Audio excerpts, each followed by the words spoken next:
We want to welcome you to our public engagement call. This is the first in a series of calls that we'll be doing on various topics. Topics today range from a return to campus for college students, and an update on the GEAR grant, financial aid, and then also resources for students. We'll have 6 panelists today that will be speaking with you. The first panelist you'll hear is Dennis Olson. He's the Commissioner of the Office of Higher Education. The second person you'll hear is Cynthia Kenyon from the Minnesota Department of Health. And then you'll hear from Megan Flores and Megan Fitzgibbon. They're both state financial aid managers for the Office of Higher Education. And then you'll hear from Elaine DeSolvo. She is the competitive grants administrator on the call today. The call will run an hour, or really 50 minutes. We will use submitted questions, or if we have time at the end, we'll go through questions that were submitted via the web. And we'll also give you updates on what the topic of the next call would be, and so the time and date for that as well. So we just want to go ahead and start by publicly stating that we understand that there's been some hurt in our community due to the murder of George Floyd. We understand that injustice anywhere is a threat to justice everywhere. So we are, as a staff and as an agency, looking for opportunities to ensure that we don't perpetuate any injustices in the work that we do. That's from every department in our agency. So we want to publicly acknowledge that today. Our call today does not deal with that specific injustice, but our calls in the future may address some of the injustices that deal with racism, specifically anti-racism, and our pursuit to ensure that we have anti-racist practices in the work that we do. So with that being said, we're going to move forward with our first panelist. So Commissioner Olson, can you unmute yourself? Yes, thank you, Marcio. Can you hear me okay? Yes.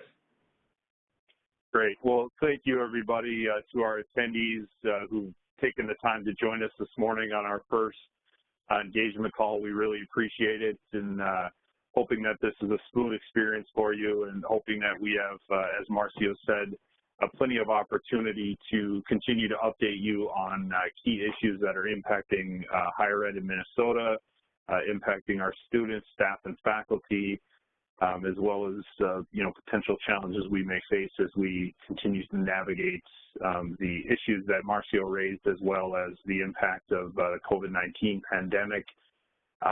I want to just again say thank you for joining us, especially to our panelists who've taken time as well to share their knowledge and expertise with us this morning. And hoping we have time at the end of the call for questions, but we'll have details for opportunities to submit questions following this call too, and questions we can address in between calls and also raise again on subsequent calls.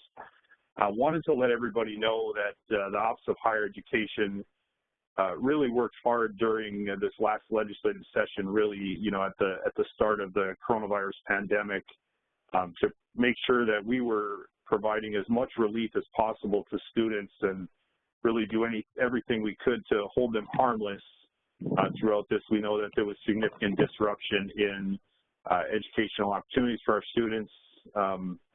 Our financial aid staff will go into a little bit more about what some of the flexibilities we've implemented, as well as those that we'll look toward implementing in the fall as well. But we were able to provide some significant flexibilities for students related to their financial aid, other awards, as well as those student borrowers who are taking advantage of self-loan.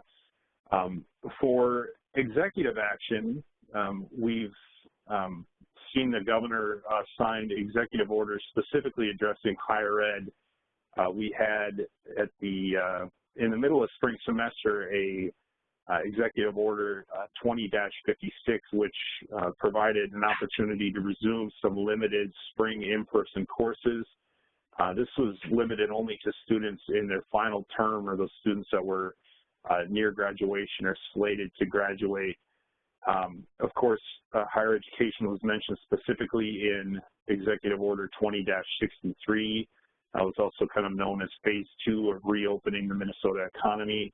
That limited in-person classes to 10 individuals. Our current reality is operating under Executive Order 20-74. That's essentially the Phase 3 of the reopening of Minnesota's economy, and that really guides in-person instruction currently and limits those in-person classes to 25 persons maximum for in-person. And, you know, really the thread throughout has been that distance learning options should be offered and utilized first. So we know that that's the safest, most effective option at the time, but we understand that that's not the only option, and there are specific courses and programs of study that we know are impossible or nearly impossible to deliver entirely through a distance or alternate delivery method or online. And so we know that those in-person course components are critical. We also made sure that all phases throughout those executive orders that were signed and what we continue to build on as we look to fall have the specific requirement that institutions have a higher education preparedness plan in place. And that's really to, first and foremost, protect the health and safety of students and faculty and staff. And of course, we, along with the Minnesota Department of Health, have worked closely, really closely with institutions on getting their preparedness plans in place. And we've encouraged them all along to continue to plan for what fall semester may look like here as we transition into fall here shortly. Our Minnesota Department of Health, the epidemiologist liaison to higher education, will be talking a little bit more extensively on the guidance being developed that will be posted shortly, really to help inform fall semester options. And so we look forward to hearing from Cynthia Kenyon in a minute. I wanted to also take just a couple of minutes. Marcio mentioned the year grant that's the Governor's Emergency Education Relief Fund. This was allocated to Minnesota as part of the Federal CARES Act appropriation for COVID relief. And Minnesota received an allocation of just a little over $43 million.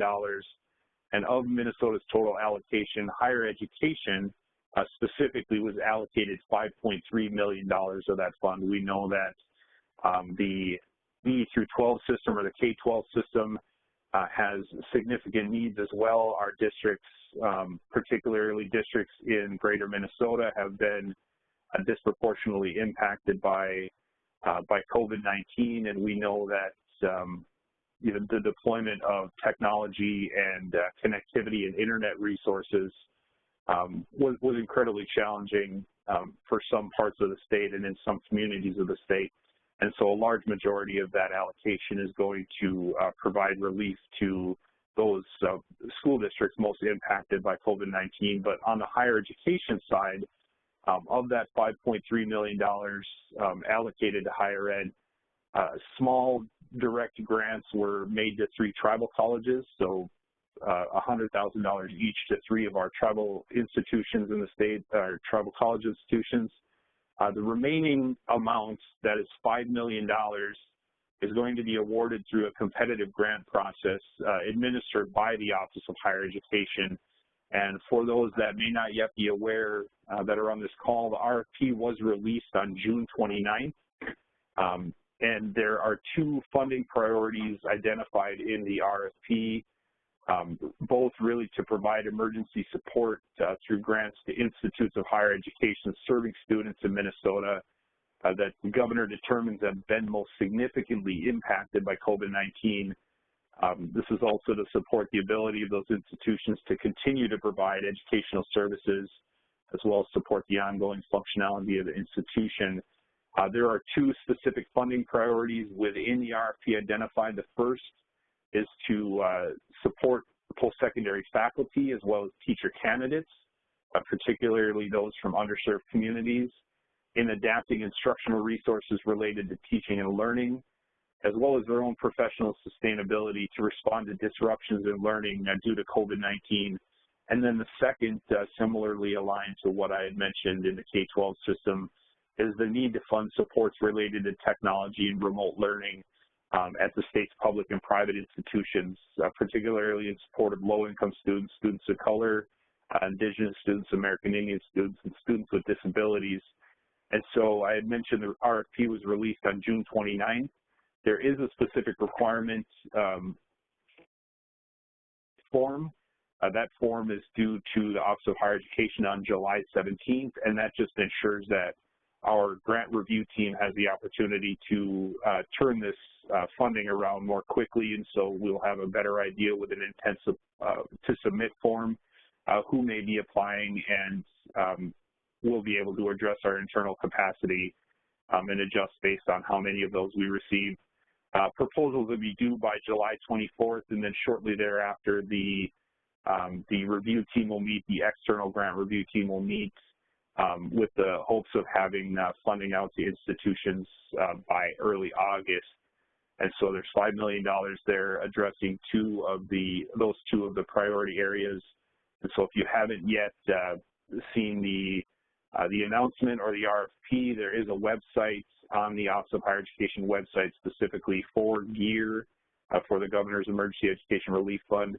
And any questions or clarifications needed, you can send an email to GEAR, that's GEER .OHE, so GEAR.OHE @state.mn.us. And with that, again, please feel free to submit questions for follow-up to this call. And thank you all again for being on. And with that, I will turn it over to Cynthia Kenyon with the Minnesota Department of Health.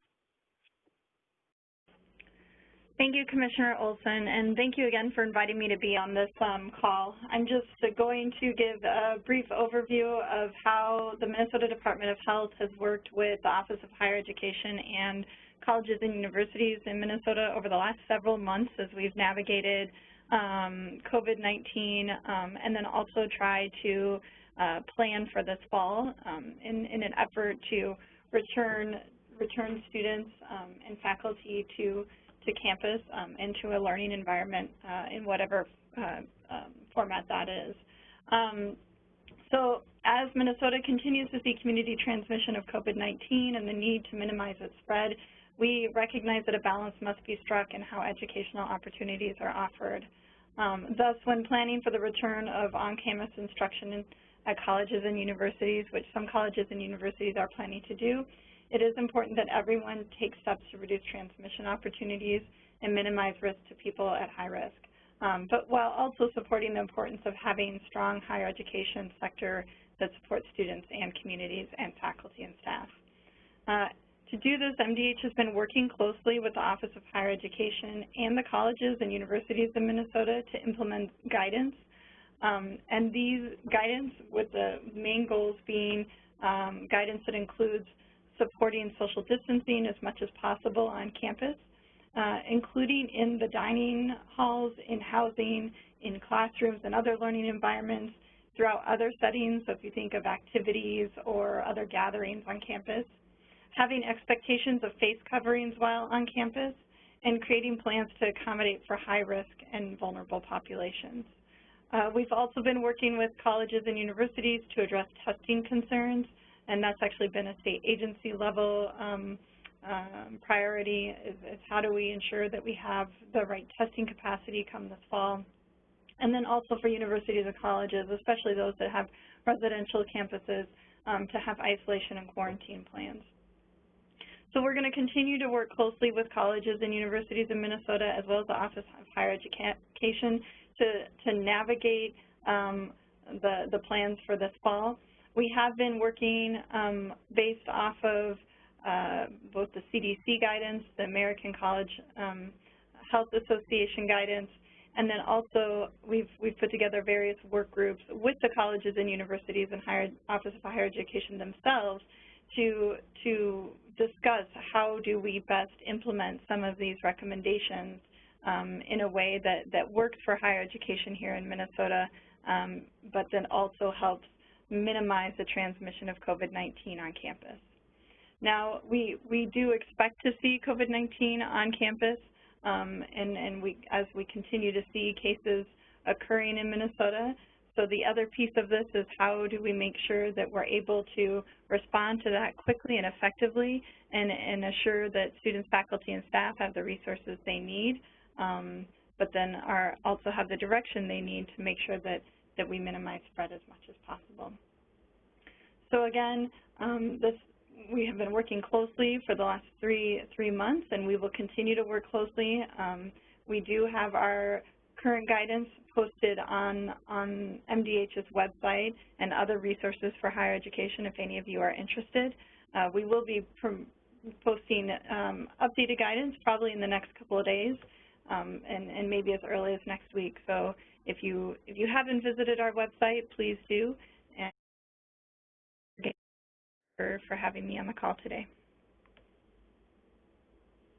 Cynthia, can you give out your website, please? Sorry? Can you give out your website so that people know where to go?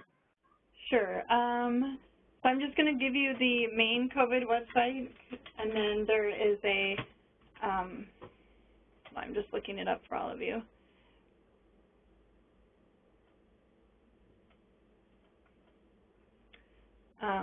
So the main COVID website for MDH, and you'll see a link on the left-hand side for Institutes of Higher Education, is health.state.mn.us/diseases/index.html. So health.state.mn.us/diseases/coronavirus/index.html. I believe the other way you could find it quickly is if you use the search engine and you type in MDH COVID-19. It'll probably be one of the first ones to pop up. Okay. Well, thank you so much, Cynthia. As students prepare to return for fall, does the office, the Minnesota Department of Health, also issued maybe a checklist for students of things they should take back with them if they plan to return to campus? Like maybe hand sanitizer, masks, things of that nature? We haven't developed that yet, but that is a great idea. So that's definitely something that we could put together and have on our website and work with colleges and universities too to see if they can think of anything else we would want to put on a student checklist like that. But I do think it is a good idea to make sure that you do have some of those supplies when you're returning back to campus, that you do have access to some of those resources. So make sure you have access to face coverings and also hand sanitizer. Okay. So thank you so much for providing that information and providing your website. And I'm sure there's a checklist developed that will show up on the website as well.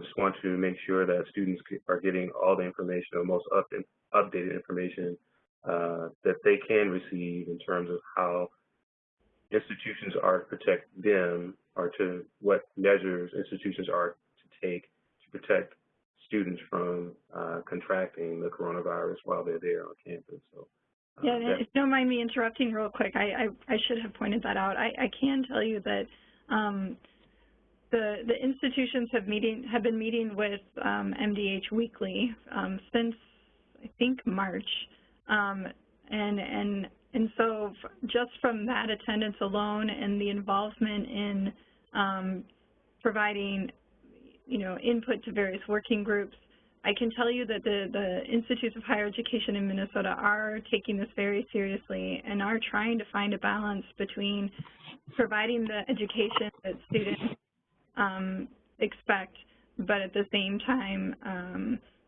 ensuring ways to minimize the spread of COVID-19 and the impact of that on an institution.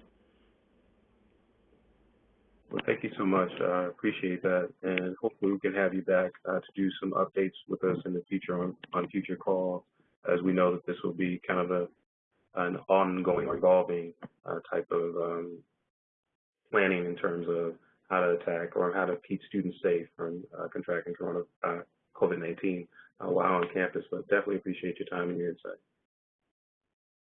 Thank you for having me. Okay. Megan Flores or Megan Fitzgibbons in financial aid. Are you guys ready? Yes, thank you, Marcia. This is Megan Flores.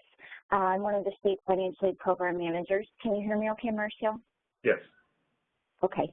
I just want to give a little shout out to my OHE colleagues and say thank you for holding space to discuss this important topic and doing all the semantics to get the call set up and find panelists to speak today. So thank you for your involvement on that. Today I was asked to speak a little bit about some of the modifications or flexibilities that were allowed for federal, state, and potentially institutional financial aid programs to help alleviate some of the concerns for institutions as well as, more importantly, for students that they're experiencing related to the inevitable disruptions that the epidemic has caused. So first I'll speak a little bit about the state financial aid programs that are administered out of the Office of Higher Education. For the spring 2020 term, where we experienced the disruption in education into the summer 2020 current term we're in, we've made a number of modifications to our state financial aid programs. We've allowed state work study programs to be paid potentially out of scheduled hours rather than worked hours. We've also made some accommodations to allow students to withdraw from classes to be allowed to keep their state financial aid awarded and not asked to pay it back in order to help hold students harmless from this disruption. That's for most of our state financial aid programs where if there was a change in enrollment, we were not asking for any return of funds related to work study or state grant, the DREAM Act, our intellectual and developmental disability grant, child care grant, Minnesota Indian scholarships, teacher candidate grants, and the Minnesota Reconnect scholarships.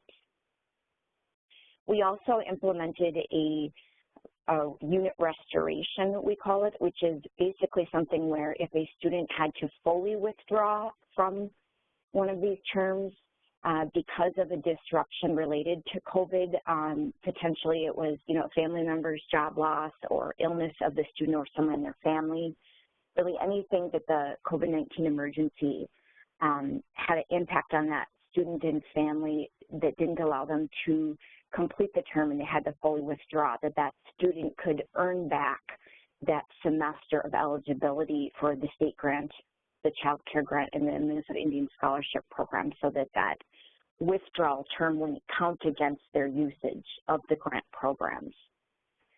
For the child care grant program, we also allowed some flexibility for if that student who was receiving child care funds maybe had a change in their daycare situation, maybe the daycare even closed or was available for different hours, maybe they changed providers, or maybe they enrolled in MFET benefits.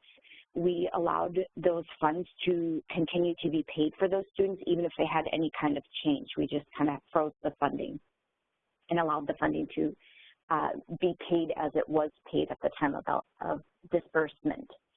For our self-loan program, we were really fortunate and the self-refi program, we were able to extend some benefits to borrowers to reduce that interest rate to 0% and retroactively apply that to March 13th, and that will be extended through September 30th.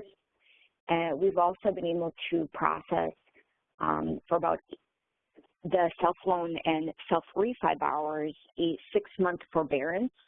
So the students don't have to do any paperwork for that. They really just need to email the self-loan unit to let them know. No late fees charged at all through September 30th, and that forbearance can be granted where there are no payments due on the self-loan program through September 30th as well.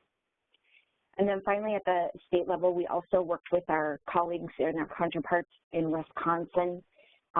The agreement that we have for reciprocity with Wisconsin doesn't allow for extensions or distance learning, but we've mutually agreed that due to the current situation that we're going to view on-ground courses moving to being offered as a distance education format is exempt from this, so that those Minnesota and Wisconsin residents won't lose their reciprocity benefit as a result of courses being moved to be delivered via a distance education format.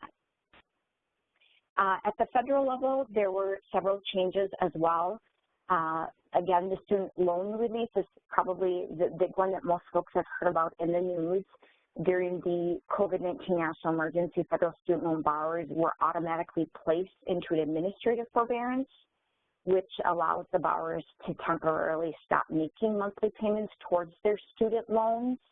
That started again on March 13th and goes through September 30th, so it's the same as those self-loan dates. And it also gives those students that ability to have that done without asking for it, so that's the one difference. The feds also extended some flexibilities related to returning funds, similar to the state process. That's optional for schools, but not required, but it essentially would mean that if a student had a change in enrollment, the school is not necessarily required to return those funds.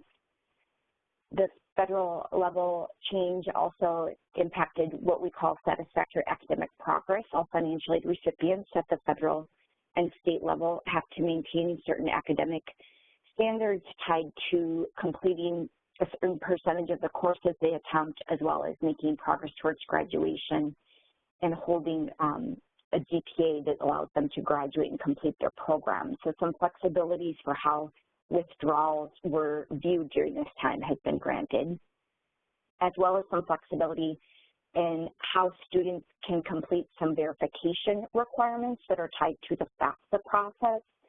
Some documents, for example, statements of educational purpose and certain immigration documentation has to be viewed in person. Since that is not possible during this time, some flexibilities have been granted around that. And then at the federal level, the Federal Work Study program also allowed for financial aid dollars through that program in the spring term to be paid for scheduled rather than actually worked hours. And then finally at the federal level, schools have the ability to convert some of those work study dollars into the Supplemental Educational Opportunity Grant Program, which is a grant that goes to low-income students, typically Pell students. And then finally, the change at the federal level that probably most folks are more aware of or have heard more about is through the CARES Act, the Coronavirus Aid, Relief, and Economic Securities Act, there was a Higher Education Emergency Relief Fund, or HERF fund, that provided emergency funding to higher education. A portion of those HERF funds must go directly to students, and a portion of the funds were directed to schools themselves to cover the costs associated with significant changes to delivery of instruction due to the coronavirus. So the student portion must go directly to the students in the form of a financial aid grant for expenses related to the disruption in their campus operation in their academic program due to the virus. These programs, or this HERF funding, I should say, is not actually Title IV aid, so it's not federal aid that falls under the federal financial aid umbrella. However, the guidance from the U.S. Department of Education changed several times as to who would be considered eligible. So who received these funds at the campus level likely depended on when the school dispersed the funds and what the guidance at that moment in time was from the Department of Education, since that guidance, as I mentioned, it did change 4 or 5 times. Those HERF funds are actually administered directly by the college or university, and so the process to apply for those emergency funds was determined by each institution. Some schools may have had an application that the student completed, kind of identifying how they were impacted. Other schools might have chosen to just look at certain FAFSA filing students, for example, Pell Grant students, and other schools may have pre-identified students and just automatically proportionally awarded the funds directly to the student. And so if you're working with students who have questions or concerns about that, we would advise them to work directly with their financial aid office to determine how those funds are determined and applied on each campus, as it may differ. We do want to kind of give a little cautionary advice to folks on the call that there has been some recent activity of scams related to this HERF funding, unfortunately, and so students should be really cautious of any kind of website or a service that claims they're going to help them apply for this COVID relief funds. Really, they should be getting any information about that directly from their school. And then finally, we would really also encourage students to directly contact their own financial aid office at their school, because that school, in addition to federal or state aid, may have institution-based emergency program funding that is funded through college or university funds and not tied to the federal or state aid. We are always encouraging our students to partner with their financial aid office, because that financial aid office at the campus level is going to be in the best position to help advise the student about any potential campus-based initiatives, such as flexibilities in payment plans or what is happening on campus at that point in time. This is especially important as we head into the next academic year, where students and families have had a change in their ability to pay for college, either due to a reduction in income or extremely high medical expenses. You know, we really want to always encourage our students and families to partner with their financial aid office to discuss those changes, because there might be an opportunity for something called a professional judgment, where the family can kind of explain their situation. There might even be an application on campus to document how has my ability to pay for college changed since I filed my FAFSA. Those are kind of a high-level overview of the different things that have happened at the federal, state, and what we're aware of at the university level. If there's at the end, I'm happy to answer questions, or as Marcio mentioned, I believe they'll collect questions for future calls. Thanks, Marcio. Thank you, Megan. Just real quickly, you mentioned that students may have had to withdraw from the semester due to the impacts of COVID-19, and this may have affected their financial aid in some type of way. So you mentioned making satisfactory academic progress towards their degree during that term. Is there some type of appeals process that a student can engage with if they are having some problems where they had to withdraw and it's impacting future financial aid or their ability to receive financial aid in the future? Is there some type of appeals process that most schools would engage in or allow students to be able to continue to use aid to continue their education? Thanks for asking that, Marcio. We always encourage our students to work with our campus partners directly, because the campuses are really going to be in the best position to advise that student, you know, when we're on the regular, so back to normal life, whatever that is. Students might not even be aware of things like that you could take a class, pass, fail, or you're further enough into this course that if you withdraw at this point, you're paying for it either way, and you're using your financial aid eligibility. So let's talk about campus-based resources as far as tutoring or office hours of an instructor, things like that, the things that we navigate within the educational structure that not all students are aware of. And so definitely whenever any student has concerns about their ability to complete a course, we always want them to work with their institution to have that conversation, whether that's through an academic advisor or a faculty advisor or the financial aid office, and a combination of those. As far as reinstituting aid for future terms, the provision that we made using our temporary and limited authority was for the state grant program, which includes the Minnesota Dream Act. the post-secondary child care grant and the Minnesota Indian Scholarship Program. If students fully withdraw from either the spring 2020 or the summer 2020 term and have had COVID-related interruptions to their academic program, whether, again, that was a family medical emergency for the student or someone in their family, some economic changes within that family unit that forced that student to work rather than study, that student would pursue that appeal to reinstate that used term of eligibility directly through their financial aid office.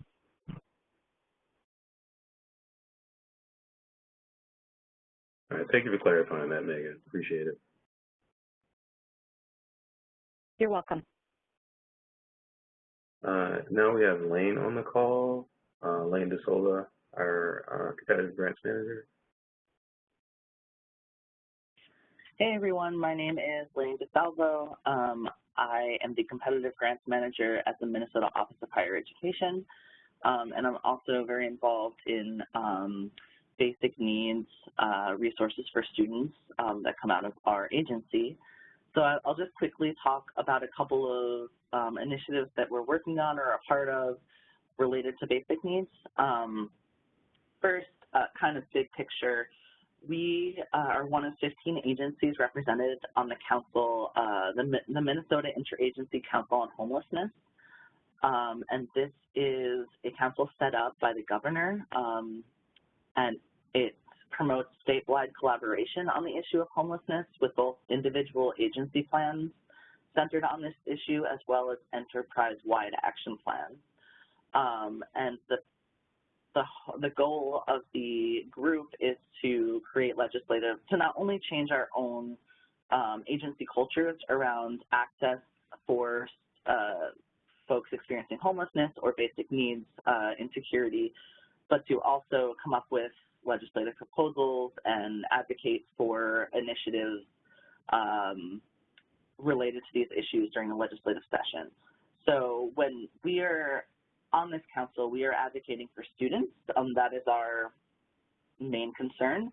And by that, we mean the whole student. So that might be, you know, not what you would think of when you think of a traditional student. It could be a student who is parenting, a returning student, really anyone who could be a student and also intersect with a lot of these issues. So that is kind of big picture what we're working on as a state and how our agency is involved in that. We also have resources for students experiencing homelessness and basic needs security on our website.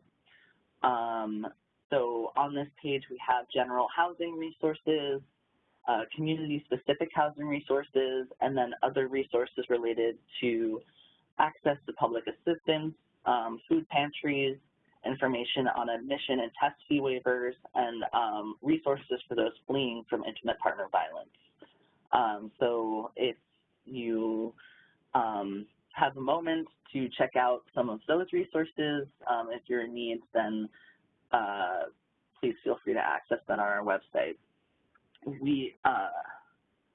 I also manage the Emergency Assistance for Post-Secondary Students Grant Program, and this is the this is the second state-funded emergency grant program in the country.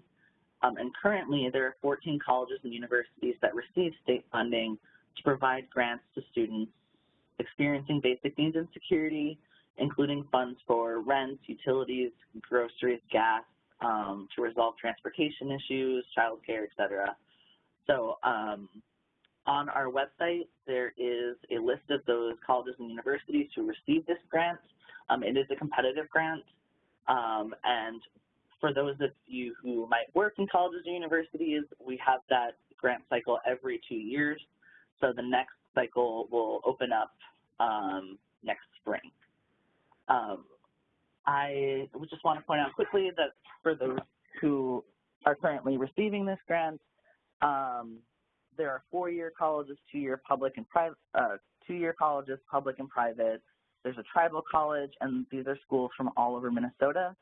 So you might want to check the website if you're interested in finding a specific school that does have this program, or it's likely if you check with your financial aid officer, that they have an emergency grant program, if not from us and our funding, from private donations, or now, as Megan mentioned, the CARES Act funding.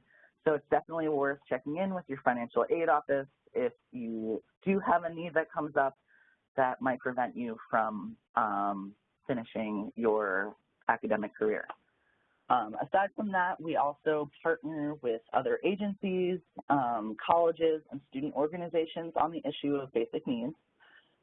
We have a student-led advisory council who, for the past 2 years, have focused on food insecurity, and we have helped support them in initiatives with their own student organizations, such as Lead MN's Hunger Free Campus initiative.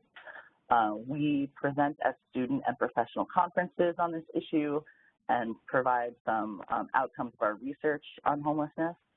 And then we also are working with the Department of Human Services currently on SNAP initiatives and making sure that college students have access to SNAP and SNAP E&T. So we, aside from that, are doing research in this area, like I mentioned, and are hoping to do some legislative work related to these issues as well. And that's all I have.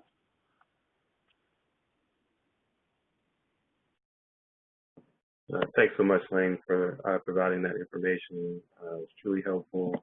And you mind just giving out the website and maybe what link students need to select to find out more information from the OHE website about the things that you just addressed? Yes. Hold on one second.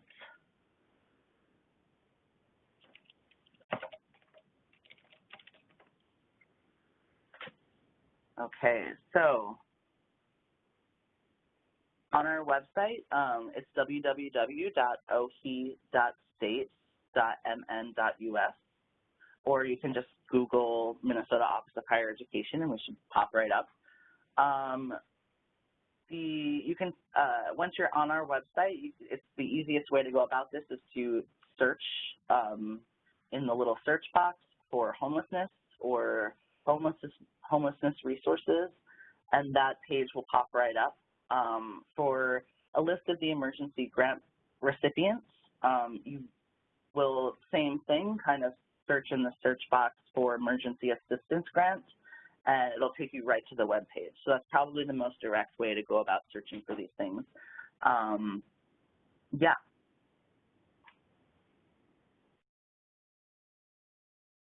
Thanks so much, Lane. We appreciate that.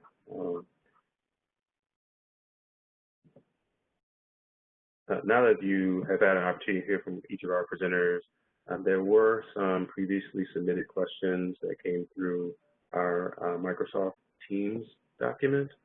It looks like we have maybe one that is kind of relevant on this topic, and it says if an institution were to announce tuition reduction in response to instruction being moved to an online format, would this reduce the amount of need-based financial aid students would be able to receive through the Minnesota State Grant Program and other state financial aid resources? This is Megan Flores. I can answer that question. The state grant program does look at the cost of attendance, specifically the tuition and fees charged to all students. And so if the cost went down, the eligibility for a grant program could indeed be impacted.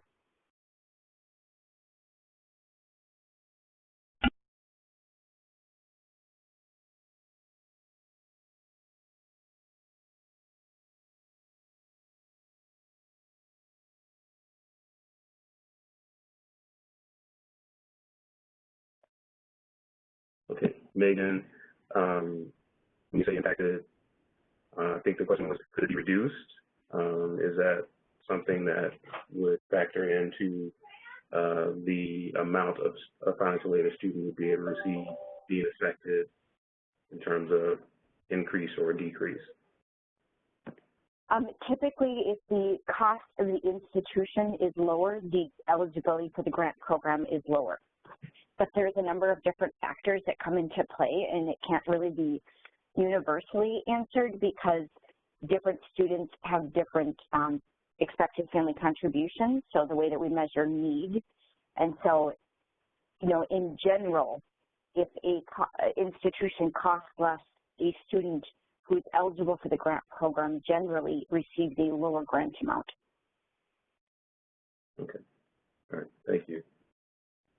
So we have about 15 minutes left on the call. I'm going to ask Kat to open up the Q&A portion, and if someone on the call has a question that hasn't been answered on this topic, I'd like to give anyone an opportunity to just type a question in the Q&A section, and then we'll try to have one of our panelists address that question with the time that we have remaining.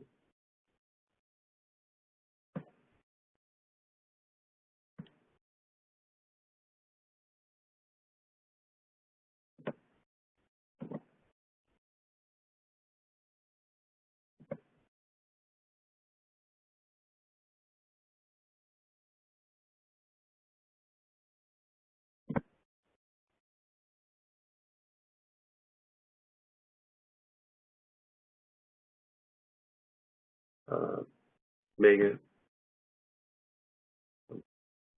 there was another question about financial aid, excuse me, in terms of completing the FAFSA or filing the FAFSA. A question around, has the process changed for filing the FAFSA due to the fact that schools may be using distance learning rather than using on-campus learning? Thank you, Marcia. Just as a heads up, I can't see from my side if a question gets typed, so if you can let us know, that would be helpful. Regarding the FAFSA for the 2020-2021 academic year, which is the year we're heading into, opened last October, so October of 2019, the FAFSA was available. And so the FAFSA, if those of you who've been involved for a couple of years probably remember that when we moved the FAFSA date, which in the past for many, many decades had always been available on January 1st each year, back to October 1st, that increased the amount of time a student and family would have to complete that application. And that is still true. And so the FAFSA for the coming school year opened in October. And so the process itself to apply and the application itself have not changed as a result of the current situation related to COVID. The needs analysis formula, the application itself, all of that actually happens quite a bit before. And so the wheels are already in motion. For example, right now I'm working on testing the 21-22 FAFSA with the feds. And so those processes themselves, the fact that you need to complete a FAFSA or a Minnesota DREAM Act application each year have not changed.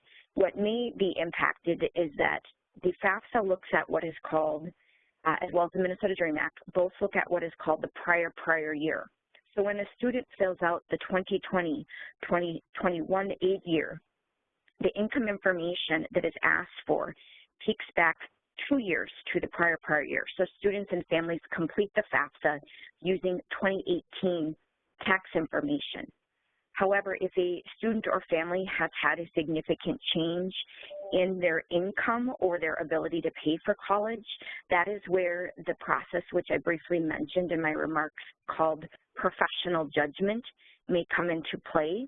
Professional judgment is something that happens at the campus level, and it is a aid administrator's discretion. Most schools have a policy, many have a form.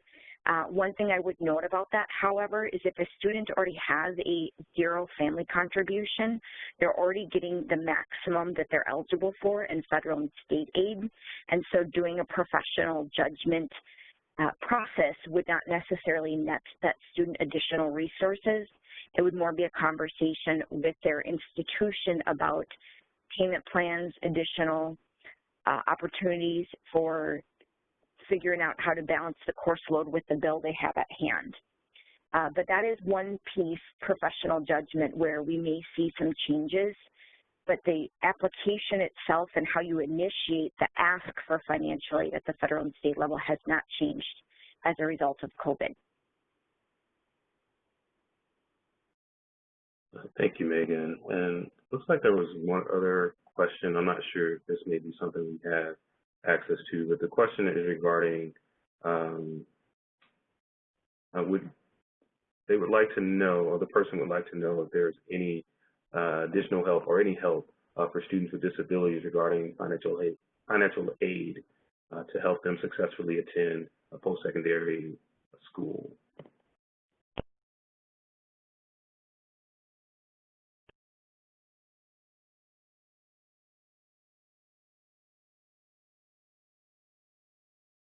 Marcia, this is Megan Fitzgibbon. I would say that my first suggestion would be if there is a student who has disabilities, they should reach out to their campus, to the college that they're attending. Most colleges have a disabilities office, or they could potentially talk to someone in financial aid. My assumption is that there are some campuses that are trying to make accommodations for students with disabilities, but we know prior to COVID-19, there has always been an issue with students not necessarily identifying themselves as having disabilities when they're on campus, and campuses not identifying or not reaching out to students as much as they can.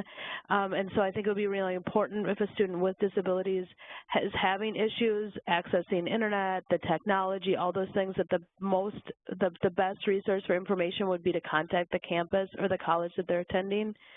There are other resources through the state of Minnesota, through the various councils for people with disabilities and other organizations, that if that person with that particular question were to just email us or send that question through again, we could probably provide them with some of those resources that we could send them out. But yeah, I think the most important resource would be the campus themselves. Thank you so much, Megan. I appreciate you chiming in with that. So just on that note, we want to make sure that since there's no other questions lingering in the question and answer, we want to kind of... Excuse me, Marcia, this is Kat. Hi, everyone. I'm the Outreach and Communications Coordinator. There actually are a few questions in the Q&A. So the first one comes from Tenzin. Is there any way OHE can support international students with the recent national news?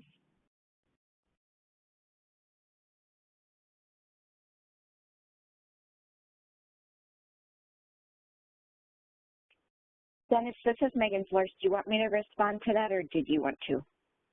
Megan, you can take this one. Okay. So for those of you who are not aware, the Department of Homeland Security announced on, I believe it was Monday of this week, that international students under an F1 or an M1 visa are, if they are banned from exclusive online enrollment, which essentially means they gave a deadline that if an international student was at an institution that exclusively offered online enrollment, that they needed to transfer to a school where they weren't exclusively enrolled online, or they needed to leave the country, and that students who were coming into the country with an I-20 for an institution that only offered exclusive online would be denied entry into the United States. And so there have been some public statements by many of the private college council presidents, as well as President Gable at the U of M. Schools are working to do what they can to support this student population. Sandy Conley, our Director of Communications, as well as Commissioner Olson, have been involved behind the scenes to illustrate, of course, our support, our steadfast support for this student population, and see where we can be helpful in navigating those conversations. But it does ultimately come to a campus-level decision on how they're offering courses. It is an evolving situation. It's a very new situation. And so we're continuing to monitor that situation.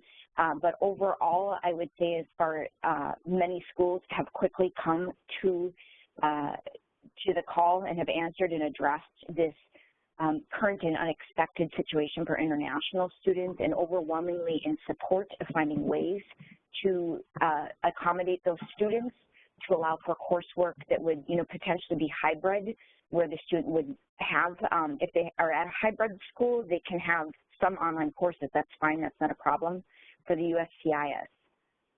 Is there anything else, Sandy or Dennis, that potentially you wanted to add to that? Yeah, this is Dennis. I'll just jump in, and before I turn it over to Sandy, maybe share just a little bit more information, expand on what you were saying, Megan, related to some of the statements that have been released. I just want to echo the messages sent out by the presidents of our institutions thus far, particularly President Gable from the University of Minnesota system, and just reiterate that we at the Office of Higher Education as well stand in complete support of our students. Our international students that attend institutions in Minnesota are Minnesota students. Minnesotans have a lot to offer international students, and on the flip side of that coin, our international students have got a whole lot to offer us too. And, for this unexpected, short-sighted announcement and guidance to be released in mid-July, just from my personal and professional perspective, is completely irresponsible. And, expecting colleges and students to adjust at the drop of a hat is just incredibly disappointing. And we know there are some prominent institutions across the country that have now filed suits, legal suit, to potentially have a stopgap put in place so that the institutions don't have to report on what they're doing, right away. But I want to express, our frustration and our commitment to our students, and that we will stand alongside our institutions and our students to work through this and hopefully get some guidance out. And best case scenario, there's a opportunity for a pause on this while colleges navigate it further. Sandy, do you have anything additional? Thanks, Dennis. I don't really have anything additional to add, except I have spoken to the University of Minnesota, some staff there, and the private colleges, and I know they're working quickly to adjust their curriculum, their schedules for fall, so that they can make sure that they don't put any of their international students in jeopardy. So I think they're on it. They're looking at the law as closely as they can, or the requirement, because there are some questions about, for instance, if a class is offered in person, to maybe try to circumvent this rule, but it could be offered online. Is that something that's going to be looked at critically and rejected? So I think the first thing they're all trying to do is understand the rule as clearly as they can and adjust their classwork for the fall semester so that all their students remain eligible to stay in the country. And I do think the lawsuit that Dennis mentioned could potentially buy them some time and get those quick coming deadlines delayed. Thank you, Sandy. I know that we have only about 2 more minutes, but there is another question. This is from Jessica. I apologize if specifically addressed, but across all efforts, how can we limit our harm to undocumented students statewide? If already covered, I can follow up separately, but essentially she's asking about the DREAM Act and a little bit more broadly. I don't know if Megan Flores hopped off the call or not, but is there anyone who can speak to this question? Thanks. No, I'm still on the call. Thanks, Kat. I do have to hop off soon for an 11 o'clock. However, I can definitely address this. I want to echo Dennis's sentiment that at the Office of Higher Education, we stand behind our students, all of our students, without exceptions or clauses or buts. These are our students, and we stand as a resource to support these students and their families and connect them with other entities within our state to help them navigate an incredibly difficult situation. This more recent situation with the current federal administration is yet again a new bottom that we've hit, and there is definitely a target that continues to be had, unfortunately, for our immigrant families and really anyone that is other or different. And so at the Office of Higher Education, We want to continue to partner with our institutions that are supporting these students. We want to continue to partner with the nonprofit entities within our community and definitely with the legal community.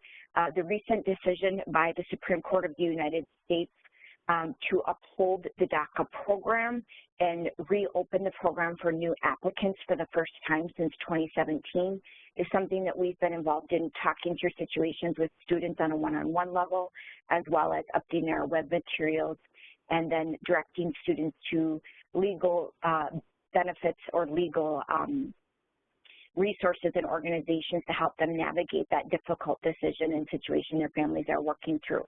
The Minnesota DREAM Act, I just want to mention, is not tied to DACA. Students are not required to have DACA. Minnesota, as a state, we decide who is our resident and who gets benefits from our state entities, and we have always included, since the beginning of the DREAM Act, not tying that benefit or eligibility to a federal process, which we cannot control. We'll follow it, and we'll make sure to give guidance and advocate in any way that we are possible to. Specifically for DREAM Act students, aside from that benefit, we're reaching out, behind the scenes with those students, connecting them with faculty, staff, and specifically administrators on the campus level that we know are out there advocating for these students and that will work with them one-on-one given their unique situations. So that's where we're kind of at with that at this point.